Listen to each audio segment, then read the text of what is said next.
Hi everyone, it's Ernest from Back to Basics. Welcome back to my channel. As you can see, it's been a few weeks since I've done my last update. We actually had snow on the ground back then. We're going to just do a progress update, and we're going to show you how I got the seeds from the paper towel method into a transplant, and we'll show you the progress of where we're at up to today. So thanks and stay tuned.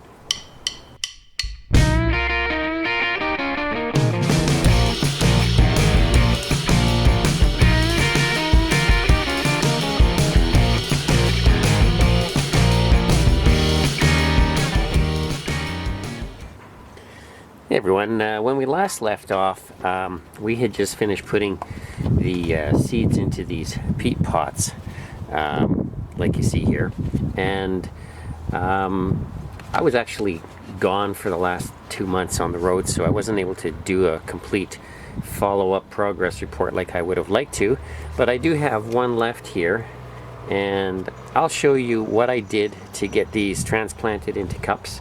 And we'll show you where most of the other ones are at right now. So let's take a look at this.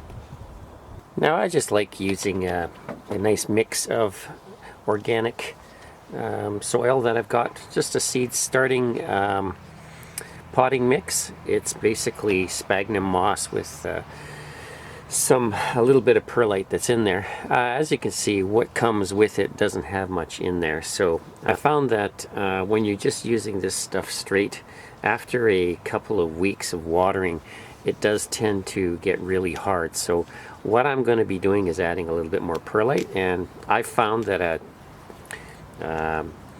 1 cup of perlite to 2 cups of this is a nice blend. So that's what I'm going to do. So I'll just show you what I'm doing here. So we'll just put 1 of those in, put in another one, and then I'm going to add the same amount of 1 cup of perlite. So we'll just mix this in here, and I find I like to use this coffee container.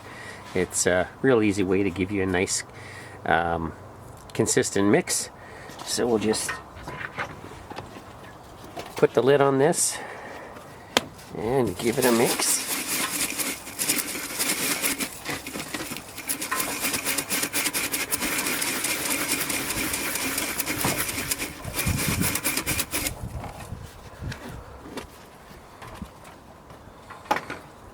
And as you can see, we've got a real nice distribution of the perlite in the soil. So that's a real quick, easy way to do that.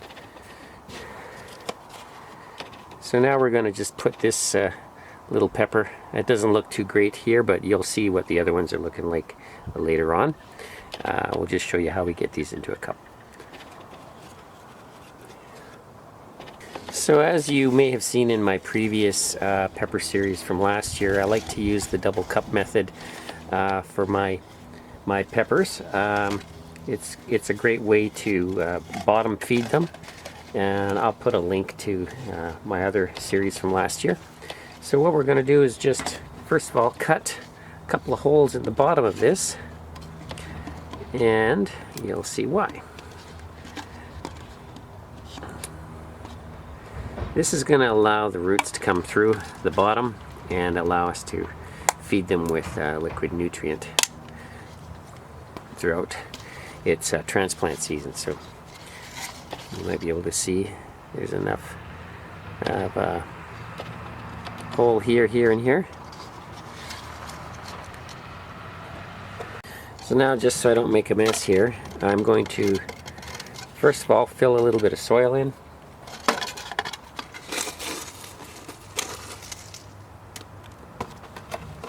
As you can see, I'm only going to put about this much in here for now, and just make a bit of a dent in here,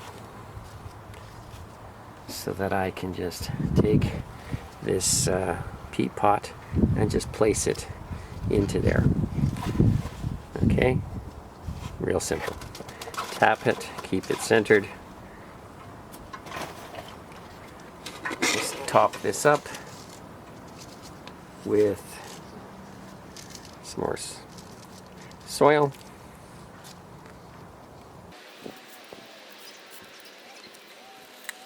Just tap it down lightly.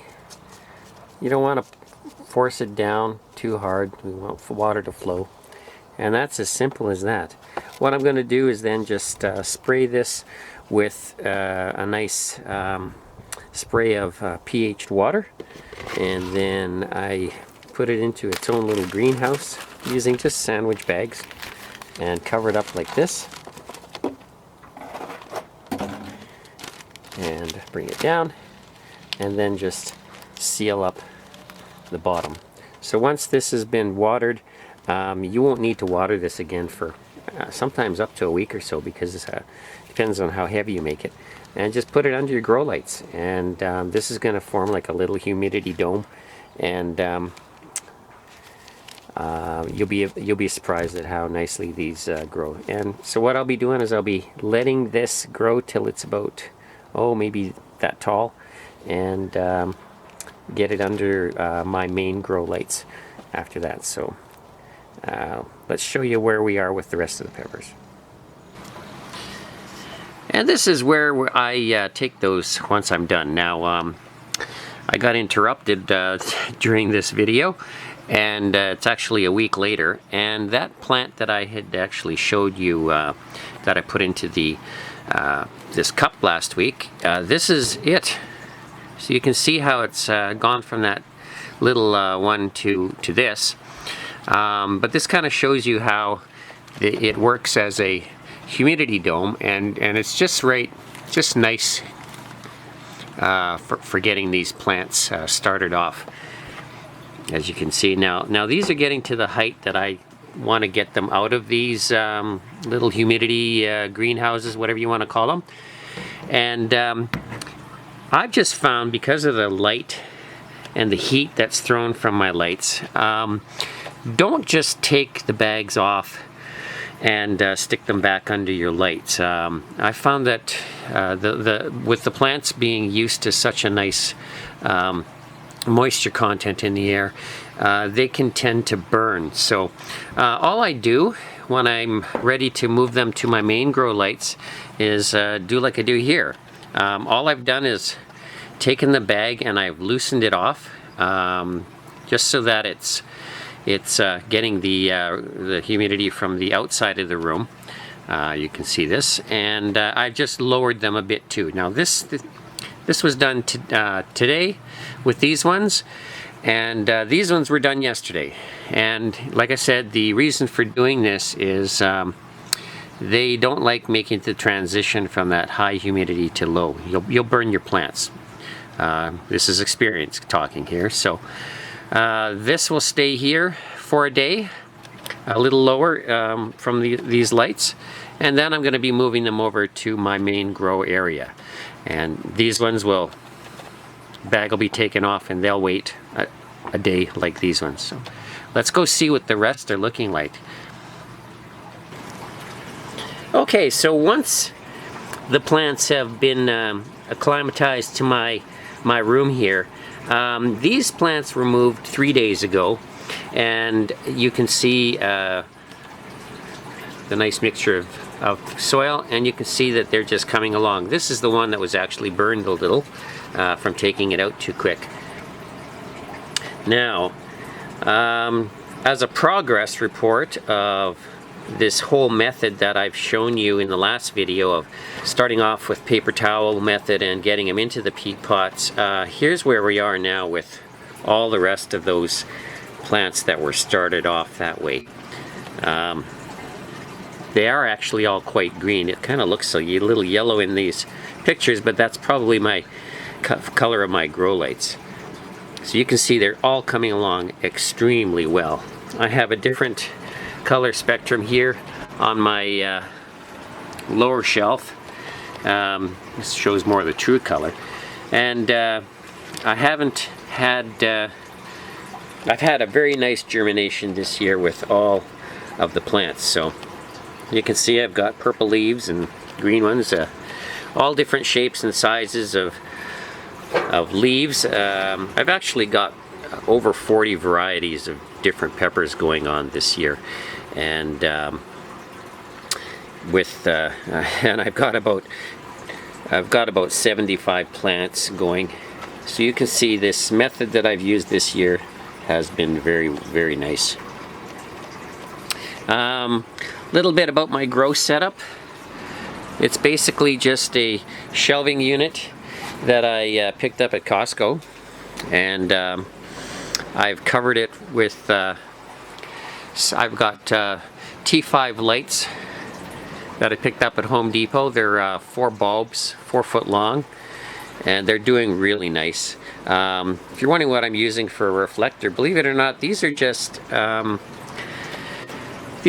window covers that you would put in the front of your car in the summer to keep the heat out. Well, when you hang them on these shelves, they're really nice. They act as reflectors. It allows me to fold them up to get at everything, and it kind of just shows you how you can do things yourself, make your own without a tent. Well, that's basically it for my pepper update, but hey, let's show you a little bit of what else I've got going on this year. I've also started off a large number of different types of flowers for my wife. We've got some Gaillardia and some Portulaca plants going. Same things as I've done with my peppers, I've done with these flowers. And let's take a quick look at the rest of what's growing. This is my second shelf of lights. Same thing, Q Blue Aster flowers going here. I've also started off a number of my herbs, etc. I've got different stages going here. Lettuce is coming up real nice. Got a bunch of basil starting off. They're going to be going outside directly in a few weeks. So, and we come down here.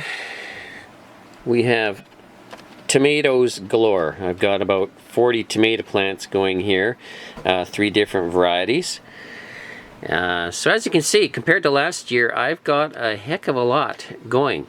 I think my last count was about 240 plants. So it's been a fun couple of months, especially seeing that I was gone for 2, and I had to rely on my wife and children to water while I was away. I was home on the weekends, but they've done such a fabulous job of helping out. I really appreciate it. But that's where we are.